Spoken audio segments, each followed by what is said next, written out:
మాజీ మంత్రి ఎవడు చెప్పాడు మీకు ఇందులో ఇది లేదని? ఇది కొవ్వు, పంది కొవ్వు, గొడ్డు కొవ్వు ఇవి లేవని ఎవరు చెప్పారు మీకు అని ఒక మీ విలేకరు మీద ఆయన కొంచెం రైజ్ అయ్యి మాట్లాడారు. ఎవరు చెప్పారు? ఎక్కడ చెప్పారు? నీకు కళ వచ్చిందా అని విన్నారు కదా? అది ఇదిగో వాళ్ళు వేసినటువంటి సిట్ రిపోర్ట్లో 20వ పేజీలో ఎంత క్లియర్గా ఉంటే ఎందుచేత చంద్రబాబు నాయుడు గారికి వాళ్ళు ఇచ్చే ఫీడింగ్ సరిగ్గా ఇవ్వలేదో నాకు అర్థం లేదు. 20వ పేజీలో ఒక చిన్న లైన్ ఏంటంటే, ఈ absence of cholesterol in the samples also suggests that the chances for presence of tallow, lard and fish oil are very low. లేవు అని ఎప్పుడు ఎవరు వెరీ లో అంటే లేనట్టే లెక్క.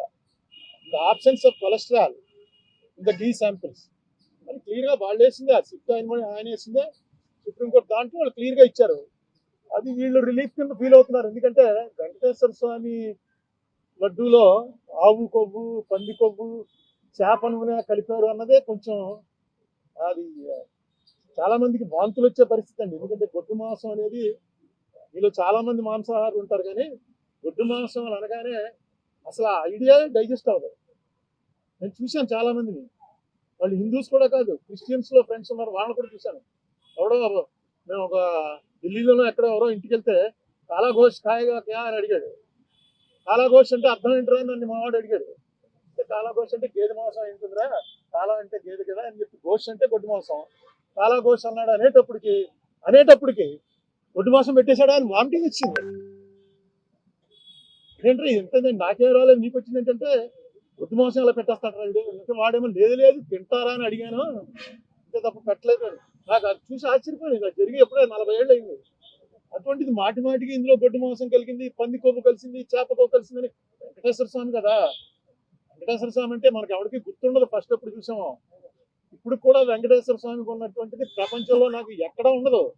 ఆ రష్ నేను చూసాను, నార్త్ ఇండియన్స్ వచ్చి చూసి ఏంటిది రోజు కుంభమేళ ఇక్కడ, అంత జనం, అంత వెంకటేశ్వర స్వామి అంటే దాంట్లో అన్నిసార్లు అనకూడదు. అసలు నిజంగా జరిపిన వాళ్ళని శిక్షించడానికి ప్రయారిటీ ఇవ్వాలి. కానీ దీంట్లో నిన్న ఇంకో మాట అన్నాడు ఆయన, నాకు ఆశ్చర్యం వేసింది. ఇది అవినీతి కాదుట, హిందూ మతాన్ని నాశనం చేయటం కోసం పన్నిన కుట్రట. హిందూ మతం నాశనం అవడం, నీ నాశనం ఎవడన్నా చేయగలడా దీన్ని? అది కుట్రండి. ఎవడ తప్పు చేసాడు వాడిని పట్టుకోవాలి. ఇక్కడ కెమికల్స్ అవి ఉన్నాయంటున్నారు. ఆ కెమికల్స్ కూడా ఆయన ఇచ్చిన కంపారిజన్, మనం టాయిలెట్స్ లో వాడే యాసిడ్లన్నీ తీసుకొచ్చి ఇందులో కలిపారని ఏదో రకంగా ప్రజల్లో ఒక ఎవర్షన్ పుట్టించాలి. తిరుపతి లడ్డు అంటే అంత టేస్ట్గా తినే వాళ్ళకి ఆ లడ్డు చూడగానే ఇందులో ఏముందోరా బాబు అని అనిపించే భయం కలిగించాలని సీఎం లెవెల్ మనిషి అలా మాట్లాడటం కరెక్టే. నేను సీఎం గారి ఇంటికి వెళ్తే నాకు కప్పులో టీ ఇచ్చారు. ఆ కప్పు పట్టుకుని ఇది ఏంటనుకుంటున్నారు, ఈ మెటీరియల్ మనం టాయిలెట్స్ లో కమోడ్లు వాడతామే, ఆ కమోడ్ మెటీరియల్ తోటి కప్పు తయారు చేసి కప్పులో ఇచ్చారు. నిజమే, అది కమోడ్తో పోల్చడం ఏంటి? పింగాణితో అనేక రకాలు తయారవుతాయి, కమోడ్తో పోలుస్తారా ఎవడన్నా? నాకు ఎందుకు చాలా ఆశ్చర్యం వేసింది. ఏంటి ఇది ఇలా మాట్లాడు సీఎం గారు? ఎప్పుడు అంత బ్యాలెన్స్ తప్పి మాట్లాడ్డాడు. చాలా కాలం నుంచి ఆయన సీఎంగా చూస్తున్నాం కదా, ఎందుకు ఇలా మాట్లాడుతున్నాడు ఏంటి? ఎంత అందులో టాయిలెట్లు కడిగే వాటిని తీసుకొచ్చి కలిపారని. ఇది బ్లాస్ఫెమీ అవుతుంది. బ్లాస్ఫెమీ అంటే దైవద్రోహం. దయచేసి ఇలాంటి వాళ్ళు వద్దు. మీకు రాజకీయంగా ఖర్చు ఉంటే రాజకీయ ఖర్చు తీర్చుకోండి, కేసులు పెట్టండి, మీ చేతిలో పవర్ ఉంది. ఎవరైనా ఇదేంటి వెంకటేశ్వర స్వామి మీద, వెంకటేశ్వర స్వామిని అనుకోవట్లో, ఎందుకంటే జగన్ క్రిస్టియన్ అనా? జగన్ క్రిస్టియన్ కాబట్టి క్రిస్టియన్స్ అందరూ కూడా వెంకటేశ్వర స్వామికి యాంటీ అయిపోయారా? ఏ స్ట్రాటజీ మీద చెప్తారు? బీజేపీ వాళ్ళు కూడా ఎప్పుడు ఇలా మాట్లాడాల. బీజేపీ వాళ్ళు డైరెక్ట్ గా మాది హిందూ పార్టీ అని చెప్పుకున్నా సరే వాళ్ళు కూడా ఎప్పుడు ఈ లెవెల్లో మాట్లాడరు.